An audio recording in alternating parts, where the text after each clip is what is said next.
This is SMNI News Channel. Truth that matters.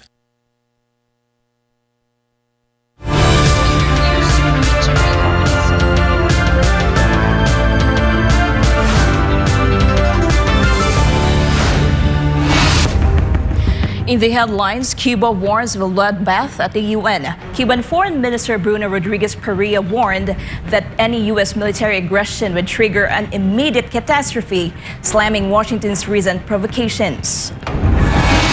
In the Middle East, ground operations are breaking new boundaries. Israeli Prime Minister Benjamin Netanyahu confirms that IDF forces are expanding their push deeper into Lebanon. Grief and outrage in the Democratic Republic of Congo. Health workers in Bunia have buried a young local doctor who succumbed to the highly lethal Bondibojo Ebola strain.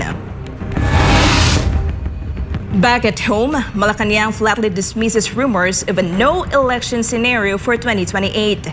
The palace strongly denying allegations from Senator Amy Marcos regarding a supposed term extension for President Ferdinand Marcos Jr. A deadly record-breaking heat wave scorches France. Paris is sweltering under its hottest May national heat index in recorded history, a brutal climate extreme that officials confirm has already left at least 7 people dead nationwide. And in South Korea, a shocking turn of events. Authorities have detained a prominent YouTuber accused of deploying fabricated AI voice cloning technology to falsely defame A-list actor Kim Soo-yeon. I'm Val Divina Gracia. News and World starts now.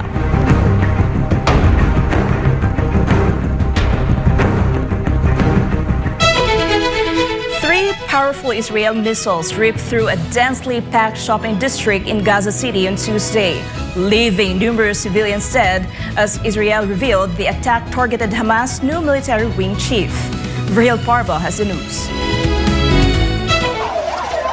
Ambulance sirens wailed continuously through the Rimal neighborhood of western Gaza City as panic-stricken residents scrambled through the smoke. An Israeli precision airstrike launched 3 powerful missiles directly into a crowded residential apartment building situated along Al-Wara Street. The targeted hit occurred without any prior evacuation warning, instantly collapsing multi-story storefronts and raining concrete debris onto packed outdoor markets where hundreds of local families had gathered to buy holiday clothing.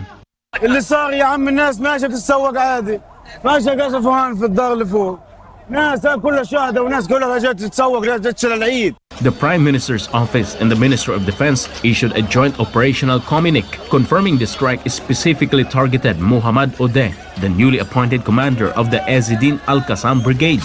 Odeh, who previously served as the head of Hamas intelligence, took the helm of the armed wing just 1 week ago following the targeted killing of his predecessor, Ezzedine Al-Haddad, in a similar dynamic strike. اليوم هو يعني ليله عيد مبارك في غزه، الاحتلال حوله لجحيم ولمجزره كبيره في شارع الوحده، وهذا شارع يعني رئيسي واساسي. اليوم الناس عماله بتشتري من المحلات التجاريه، هذا الشارع كله شارع محلات تجاريه، الناس عماله بتشتري فيه. فجاه انضرب 3 صواريخ، ال3 صواريخ اقوى من بعض، هزن المكان. يعني انا ساكن على بعد 300-400 متر، كل بيت انهز، الشبابيك عندي كلها وقعت. جيت هنا لقيت الناس مرميه، النسوان مرميه على الارض، الناس اللي بتشتري قاعده للعيد كانت مرميه على الارض ويعني بتنازع، والنسوان عماله بتصرخ. كان استهداف بدون اي سابق انذار. Gaza's emergency civil defense squads and volunteer tracking crews spent the night pulling bloodied victims out of the compromised infrastructure layers, transferring bodies to the overflowing morgue at the Al-Shifa medical complex. The violent high-profile assassination marks a massive breach of the fragile regional ceasefire framework, threatening to spark an intensive round of retaliatory missile barrages across the border. This has been Rahel Parva, your global citizen correspondent, reporting for Newsline World. President Ferdinand Marcos Jr. is set to welcome Vietnam President and General Secretary of the Central Committee of the Communist Party To Lam for a 2-day state visit to the Philippines from May 31 to June 1, 2026. Malacanang said the visit carries historic significance as it coincides with the upcoming 50th anniversary of diplomatic relations between the Philippines and Vietnam, as well as the 10th year of the two nations' strategic partnership. The trip will also mark the first ever state visit to the Philippines by a party leader of Vietnam.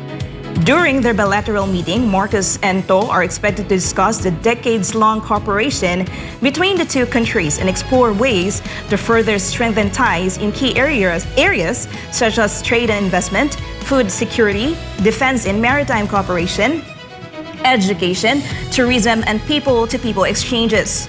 Vietnam remains the Philippines' only strategic partner in Southeast Asia, supported by long-standing engagements among government officials, businesses, and local communities.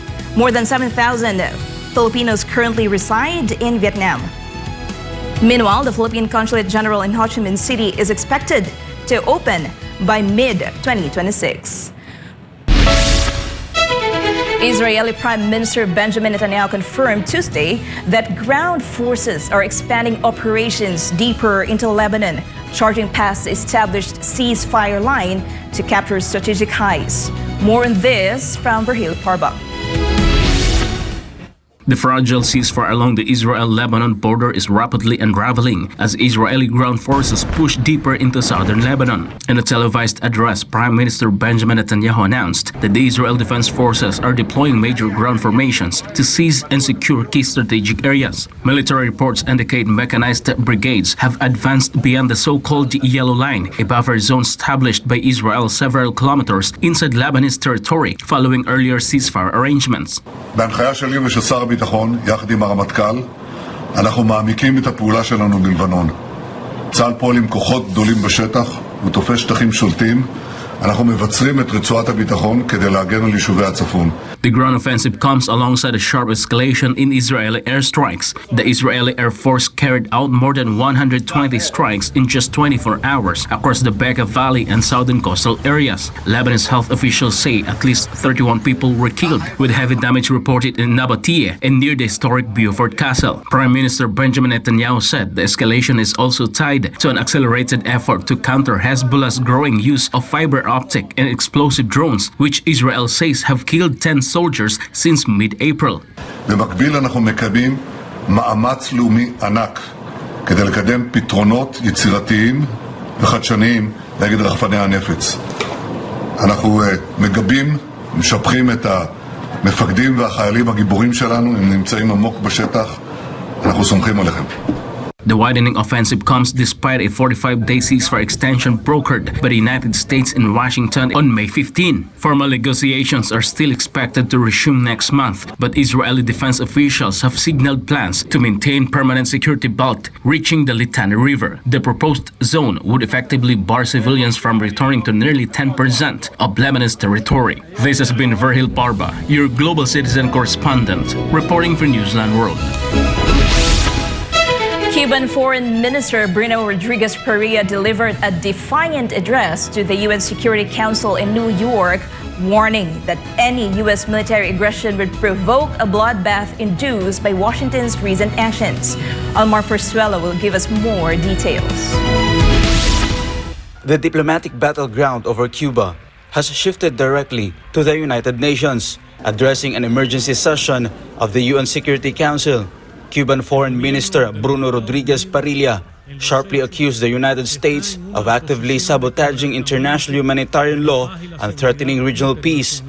The diplomatic showdown comes on the heels of the U.S. Department of Justice unsealing a major criminal indictment charging 94-year-old revolutionary leader Raul Castro with murder over the February 1996 shootdown of two unarmed civilian aircraft operated by the exile group Brothers to the Rescue. El gobierno de los Estados Unidos, en los hechos, está en una posición de quebrantamiento de la paz y la seguridad internacionales y de violación del derecho internacional y del derecho internacional humanitario respecto a la República de Cuba.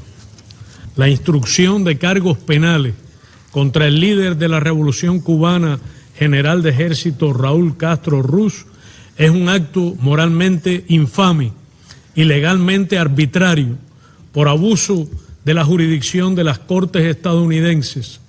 Parilla strongly defended Havana's actions during the 30-year-old indictment, framing the military response as legitimate state defense against repeated unauthorized airspace violations by Miami-based pilot networks. The foreign minister warned that Washington is deliberately utilizing the federal courts and crippling energy blockade as political leverage to manufacture an artificial pretext for a kinetic regime change intervention. He noted that unlike the smooth tactical operations recently carried out against the Maduro administration in Venezuela, an armed invasion of Cuba would carry catastrophic costs for both nations. Una agresión militar provocaría un baño de sangre. Morirían miles de cubanos defendiendo la patria y valores y razones sagradas, y perecerían también jóvenes estadounidenses sin causa ni ideal que defender, arrastrados a la violencia por una política imperialista, neofascista, de dominación, saqueo y conquista.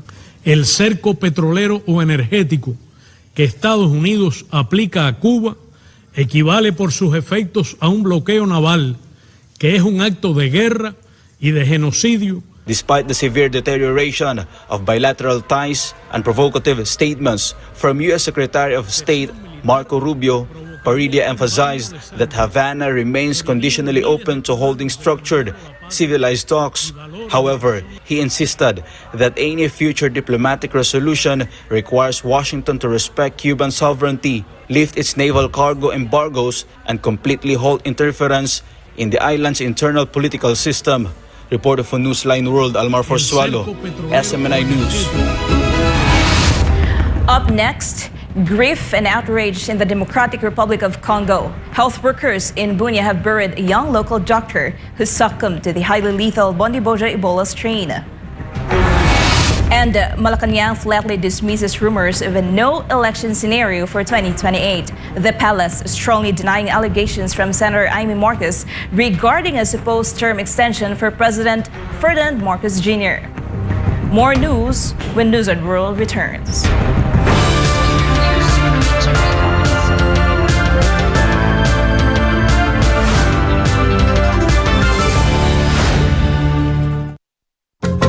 Alam mo ba kung ano ang cha-cha o charter change? Wala po akong idea ma'am kasi hindi ako masyado nagsistay dito sa Pinas.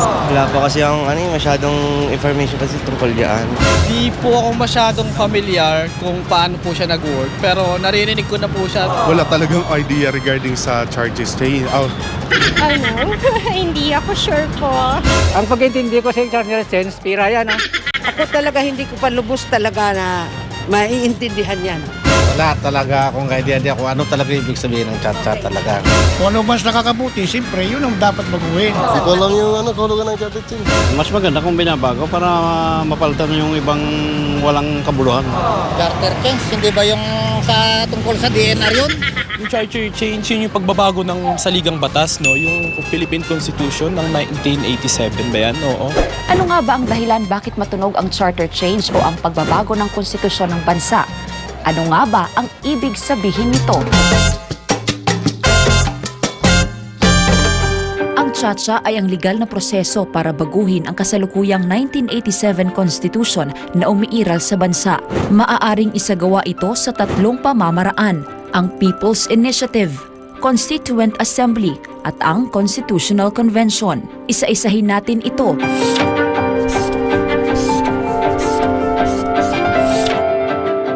Ay ang People's Initiative. Ang proseso ng pagsasagawa ay nakasaad sa Republic Act 6735 o ang Initiative and Referendum Act. Batay dito, ang publiko ay maaaring mag-propose ng mga pagbabago sa konstitusyon sa pamamagitan ng pagkakaroon ng petisyon na pinirmahan ng aabot sa 12% ng kabuang bilang ng mga rehistradong botante. Ang bawat distrito rin ay kinakailangang mairepresenta ng 3% ng rehistradong botante. Mahaba ang prosesong ito at sinasabing magastos dahil sa mga kinakailangang isagawa para makuha ang kinakailangang bilang ng pirma. Dadaan pa rin ito sa verifikasyon ng Commission on Elections o COMELEC.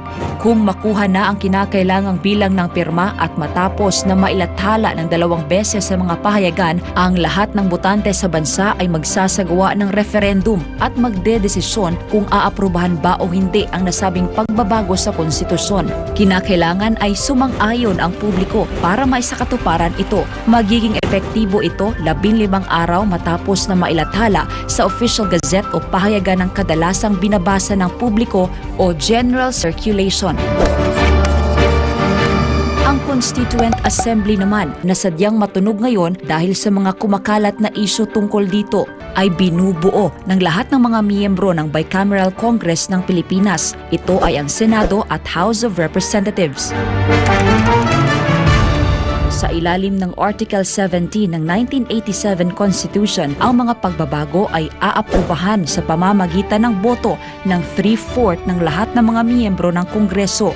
Ang mababa at mataas na kapulungan ng Kongreso ay bumoboto ng magkahiwalay para sa mga pagbabago. Sa Constitutional Convention, ang mamamayan naman ang boboto sa mga uupo para aralin at baguhin ang saligang batas. Mayroon ng 5 Constitutional Convention na ginawa sa bansa. Nariyan ang Malolos Congress, Philippine Constitutional Convention of 1934, Preparatory Committee for Philippine Independence, Philippine Constitutional Convention of 1971, at Philippine Constitutional Commission na itinalaga noong 1986. Sa ilalim ng charter change, maaring ipanukala ang amendment o revision sa saligang batas. Mukhang pareho pero magkaiba ang dalawang ito. Ang amendments ay yung mga pagbabago sa ilang probisyon ng konstitusyon nang hindi iniiba ang istruktura nito, habang ang revision naman ay tumutukoy sa posibleng pagsulat muli ng buong konstitusyon. Yan ay ilan lamang sa mga pangunahing konsepto na dapat nating malaman kaugnay sa pagbabago ng ating konstitusyon. Kaya ano ba sa tingin ninyo ang pinaka-epektibong paraan? At ano rin ba ang gusto ninyong baguhin sa ating saligang batas? Panahon na nga ba upang baguhin ito? Hihintayin po namin ang inyong mga tugon. Patuloy po naming pakikinggan ang inyong mga boses, mga kababayan, dito lamang sa SMNI. Para sa Diyos at sa Pilipinas nating mahal.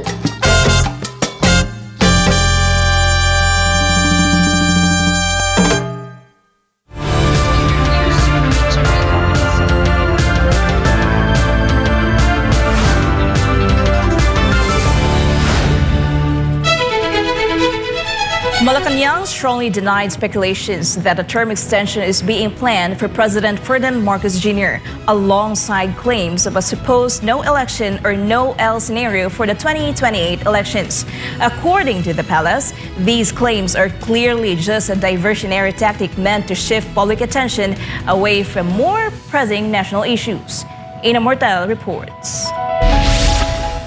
Before departing for Japan on Tuesday, President Ferdinand Marcos Jr. gave his reaction regarding the controversial statement of his sister, Senator Amy Marcos, on the allegation that there would be no elections in 2028. Sir, statement of the no-L? Your sister said that you wanted a no-election scenario. I wanted a no-election scenario. Allegedly, sir. Malacanang Press Officer Undersecretary Claire Castro defended the president, saying he always follows the law, including existing laws governing the 2028 elections. Unang-una, ang Pangulo, yung pa natin sinabi, lagi yan sumusunod sa batas. Due process, kung ano man ang tungkol sa batas, hindi yan lumalabag sa batas. Meron tayong batas patungkol sa susunod na eleksyon, 2028.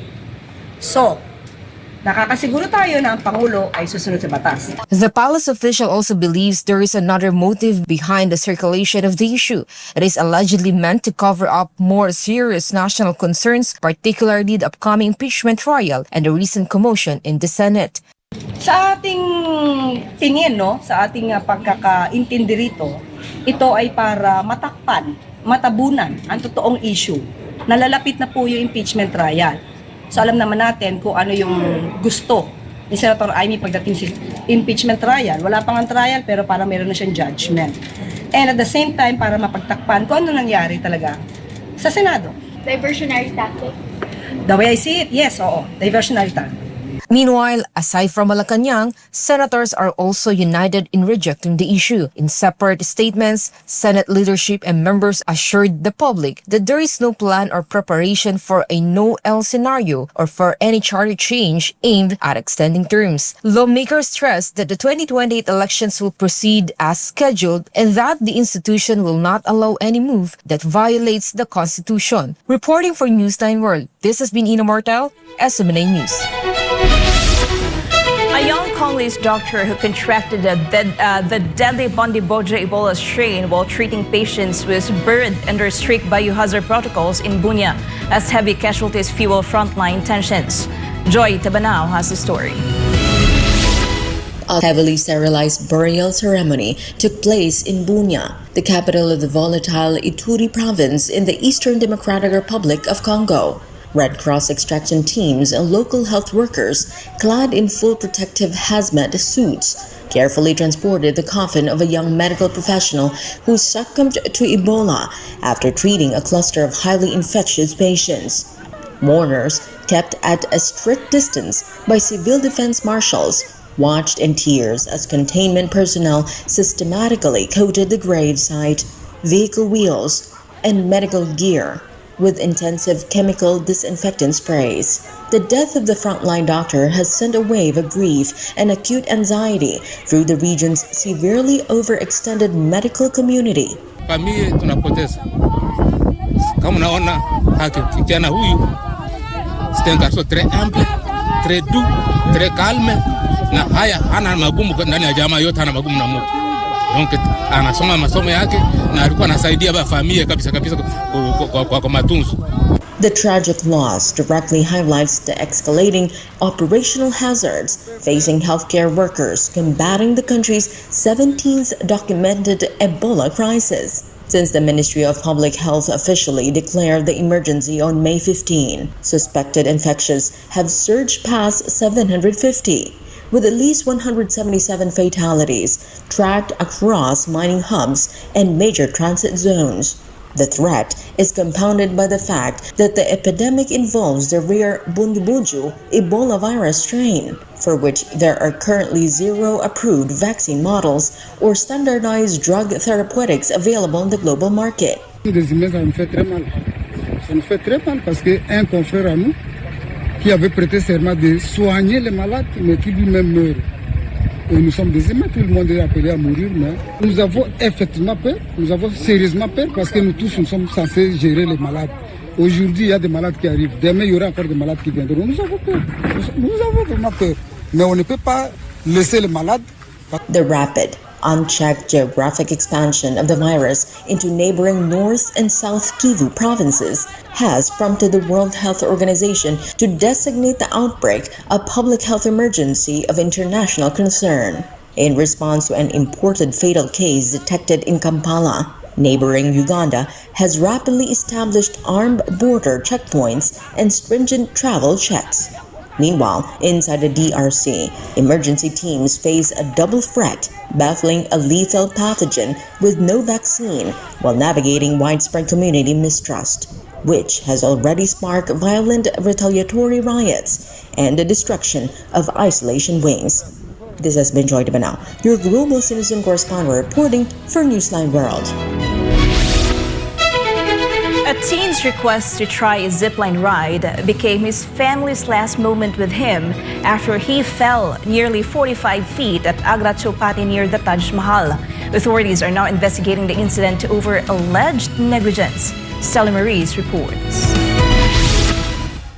A family trip turned into tragedy when 16-year-old Kunal Agarawala fatally fell from a zipline ride. The cries of his parents were heard from the park after the incident. Kunal had traveled to Agra with his family for a day outing on Sunday. After visiting the Taj Mahal, the family stopped at Agra Chowpatty, a popular adventure and recreational zone where Kunal requested to try the zip line attraction before returning home. According to police, Kunal had just begun the ride when the pulley lock or safety mechanism allegedly malfunctioned moments after takeoff. He reportedly fell from a height of around 45 feet, barely 10 feet away from the starting point. A video of the incident circulating online reportedly shows the teenager suddenly plunging from the zip line, hitting a lower platform before crashing onto the ground. His parents and younger brother were standing nearby and witnessed the fall. Kunal was rushed for medical treatment but succumbed to his injuries. The boy's father, Pankaj Agarwal, alleged that gross negligence by the operators led to the tragedy, claiming proper safety measures were not in place. Based on his complaint, police registered a case against 3 persons, including the owner and manager of the zipline operation, under Section 105 of the Bharatiya Nyaya Sanhita for culpable homicide not amounting to murder. Authorities are investigating whether the zipline equipment had undergone proper maintenance and whether mandatory safety protocols were ignored. The incident has raised serious concerns over safety standards at adventure activity facilities in this city. This has been Stella Maris, your citizen correspondent, reporting for Newsline World. When we return, a deadly record-breaking heat wave scorches France. Paris is sweltering under its hottest May national heat index in recorded history, a brutal climate extreme that officials confirm has already left at least 7 people dead nationwide. And in South Korea, a shocking turn of events. Authorities have detained a prominent YouTuber accused of deploying fabricated AI voice cloning technology to falsely defame A-list actor Kim Soo-yoon. Newsline World will be back after the break.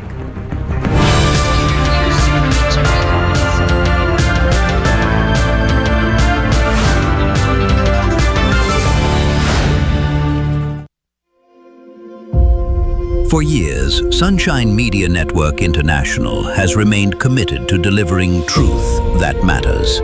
Anchored on the principles of responsible journalism, the network prioritizes facts, clarity, and information that truly matters to the public. SMNI provides a platform for voices that are often unheard, stories that deserve attention, and issues that demand understanding. Public service and national interest remain at the heart of every broadcast. Through consistent reporting and meaningful programming, SMNI continues to strengthen credibility and build public trust. This commitment to truthful and relevant reporting has not gone unnoticed. Over the years, SMNI has received various awards and recognitions from different institutions and organizations. These honors highlight the network's contributions to public service, broadcasting excellence, and nation-oriented programming. Each recognition stands as a testament to SMNI's dedication to responsible journalism and meaningful storytelling. More importantly, these accolades reflect the confidence and trust placed by the public and partner institutions. Guiding this mission is the vision of the network's honorary chairman, Pastor Apollo C. Kibaloy. His leadership underscores the belief that media can be a powerful force for nation building. Under this vision, SMNI promotes unity, moral values, and responsible citizenship among Filipinos. Programs are designed not only to inform, but also to inspire and empower communities. Because for SMNI, the mission goes beyond broadcasting. It is about contributing to the progress and development of the nation. This commitment to service extends beyond the television screen. Through the SMNI Foundation, the network implements humanitarian and community outreach initiatives across the country. Programs provide assistance to communities, children, and families in need, bringing help where it matters most. SMNI also works hand-in-hand with its partner organizations, including the Sunshine Philippines Movement, the Keepers Club International, and the Children's Joy Foundation Incorporated. Together, these organizations promote volunteerism, compassion, and social responsibility. Their programs demonstrate SMNI's commitment to real public service, turning advocacy into action. SMNI, delivering truth that matters for nation building.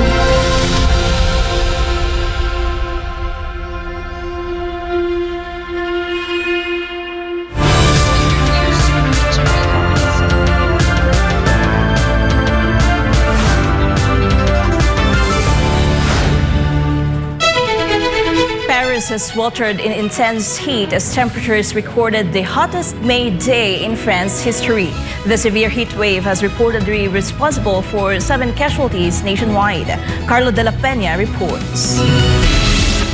Paris sweltered in intense heat on Tuesday as temperatures set records across the country. Residents and visitors sought relief in public fountains, using umbrellas and hard fans, or drinking water from public fountains to stay hydrated under the baking sun. The extreme conditions have turned fatal, with media reports confirming that 7 people across France have suffered heat-related deaths. In response to the escalating temperatures, Meteo France has officially placed an orange alert for 8 departments in western France. Additionally, 20 other departments in the western half of France and the Paris region have been placed under a yellow alert. Meteorologists state that the unprecedented thermal spike is a result of a lingering atmospheric phenomenon affecting the continent. According to statements issued by the National Meteorological Department, the provisional national heat index reached 24.8 degrees Celsius as of 5 p.m. The reading officially marks it as the hottest May day ever recorded across France. Weather officials added that a persistent heat dome located in Western Europe has been actively driving the extreme temperatures across the region since May 19th. Reporting for Newsline World, this has been Carlo de la Peña, SMNI News.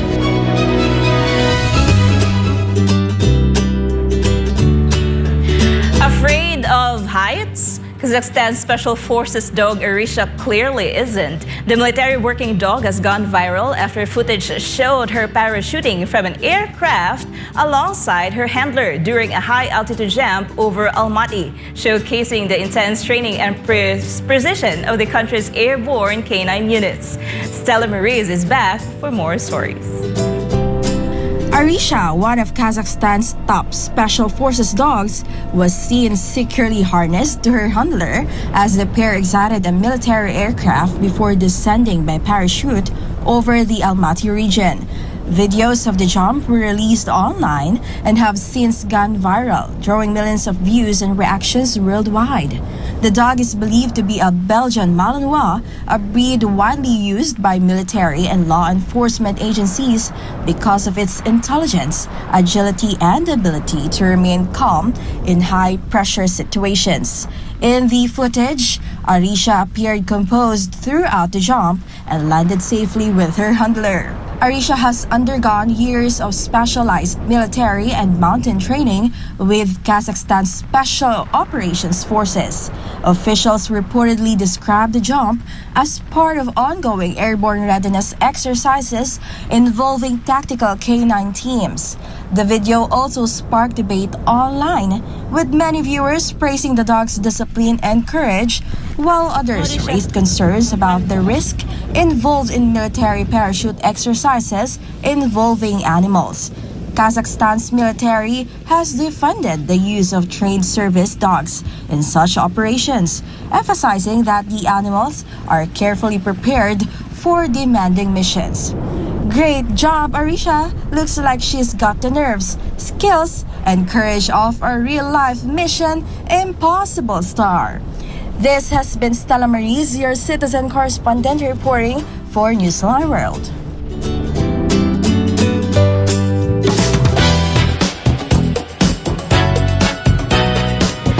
South Korean authorities have arrested a popular YouTuber accused of using artificial intelligence and manipulated evidence to defame top actor Kim Soo-hyun. Faith Agustin for the updates. The Seoul Central District Court officially granted an arrest warrant on Tuesday for YouTuber Kim Se-yi, who runs the popular online channel Hover Lab. The court cited significant concerns that the suspect might destroy vital evidence or attempt to flee prosecution. Police and prosecutors alleged that Kim Se-yi deliberately manipulated digital evidence to spread false claims that top actor Kim So-yoon had dated the late actress Kim Se-ron while she was still a minor. Kim So-yoon has continuously denied these allegations. The false narrative surfaced last year, shortly after Kim Se-ron tragically ended her own life at the age of 24. Months after her passing, Hover Lab, a channel boasting nearly 1 million subscribers, published a voice recording where the actress supposedly claimed she had been dating Kim So-yoon since her middle school days. However, police investigators have formally concluded that the audio file was completely generated by AI. Authorities also alleged the YouTuber doctored screenshots of text messages originating from the late actress's phone to falsely depict genuine communication exchanges with Kim So-yoon. Before the court's final ruling on Tuesday, Kim Se-yi strongly denied all criminal charges to reporters outside the building. He claimed that the request warrant failed to properly organize basic facts and stated his intention to lodge formal complaints against the police and prosecutors. Following the arrest on Wednesday, Kim So-yoon's management agency released a statement saying the truth has finally been proven. The agency emphasized that the investigation confirmed all suspicions and evidence raised by Hover Lab were entirely unfounded, expressing deep gratitude to the supporters who stood by the actor. According to an official police filing reported by news outlet Jung-ang Ilbo, the false claims collapsed Kim So-yoon's social base and economic activities across the board, completely destroying the basis for his professional survival.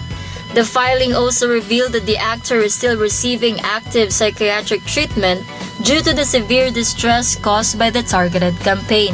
This has been Faye Agustin, your citizen correspondent, bringing you the latest show buzz.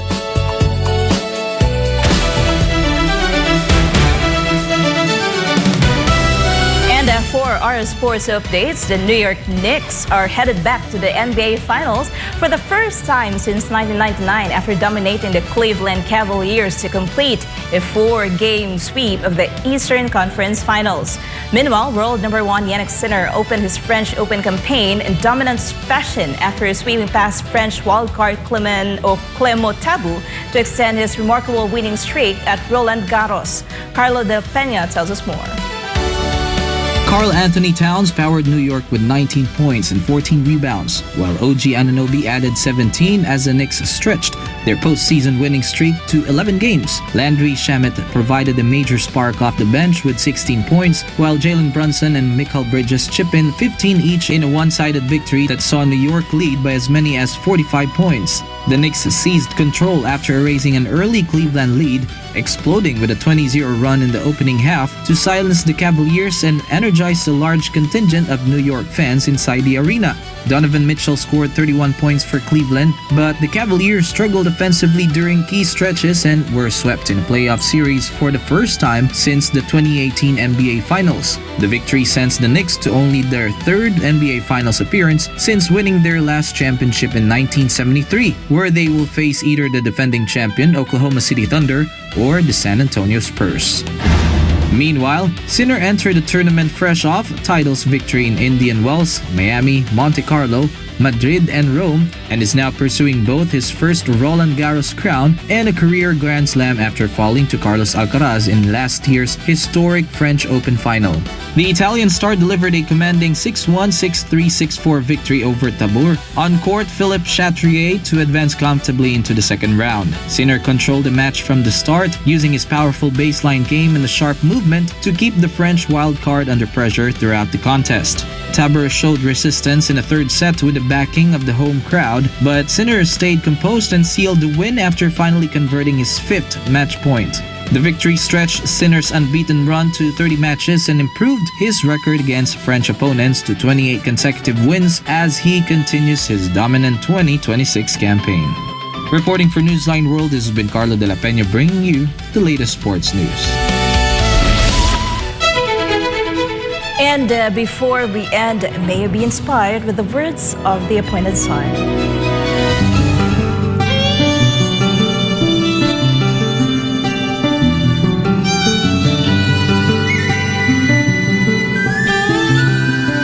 Guard your mind, soul, and heart that they will remain upright in the sight of God.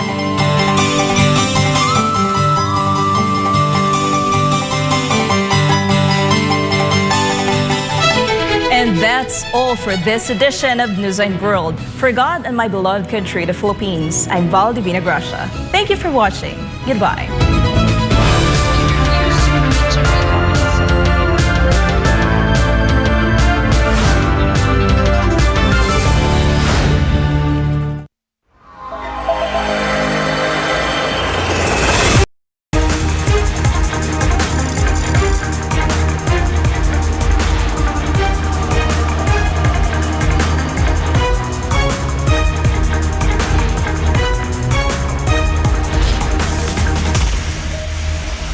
This is SMNI News Channel. Truth that matters.